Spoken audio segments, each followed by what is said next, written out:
Marketing mistake number 1. Don't try to appeal to anyone and everyone. When I start working one-to-one with a new client, early on I'll go through an exercise where I get them to really get under the skin of their ideal seller or ideal landlord. Now this is a really powerful exercise that always produces a wealth of insights that not only will help to inform their marketing, but also the range of services that they offer their ideal seller and landlord clients. I get them to carry out a really deep dive. But perhaps the most important aspect of doing this exercise is just simply getting them to understand that their ideal seller or landlord isn't everyone. Estate agents, like most small business owners in the UK, are usually terrified about reducing their potential target audience by specialising in a particular niche. They wrongly think that by specialising or niching, that they're not going to have sufficient potential prospects, and therefore it's much better to cast a wide net. Now that's wrong, because to all intents and purposes there is actually an infinite amount of ideal sellers out there. Now that might sound like woo-woo blue sky guru guff, but actually the numbers back this up, because with over 1 million UK residential property transactions happening every year, there are more potential sellers out there than you could ever possibly handle, even if you scaled up your operation tenfold. Now, I'll accept that they may not currently be in your local postcode patch, but that's not to say that they aren't out there. Typically, small businesses, service businesses, start out by finding success in a particular small geographical area and then expanding their reach.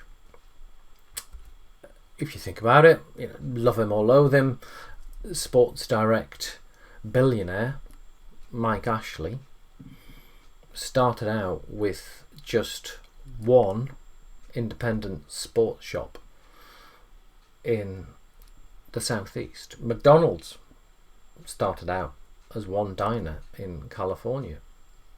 Thinking about professional services, Price Waterhouse started out as just a one-man band accountancy firm in London.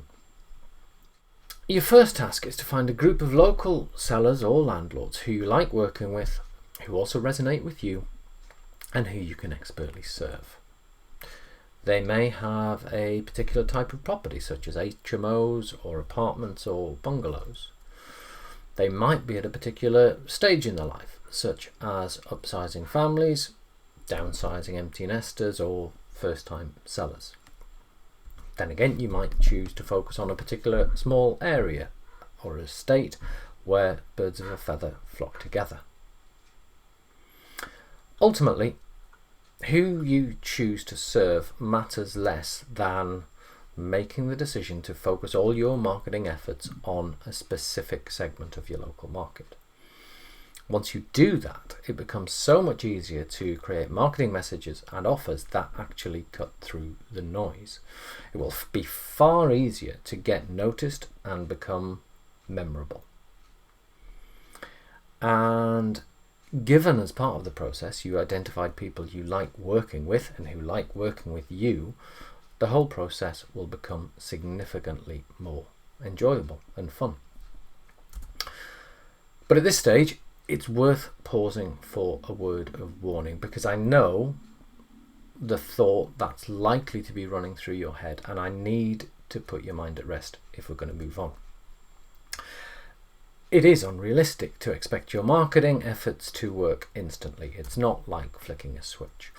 So in the weeks and months after you've decided to specialize on a particular segment of the market, plenty of not ideal sellers and landlords will get in touch.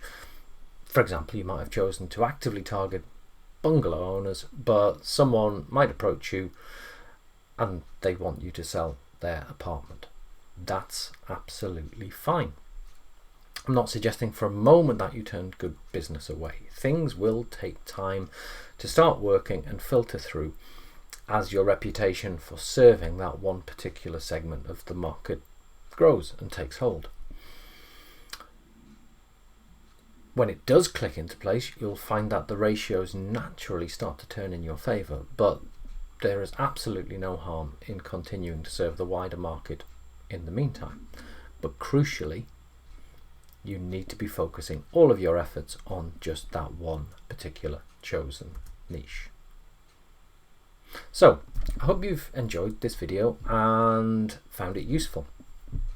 If you have enjoyed it, please click like, and if you hit subscribe, you'll be notified when I next upload a video to YouTube, so you don't run the risk of missing out.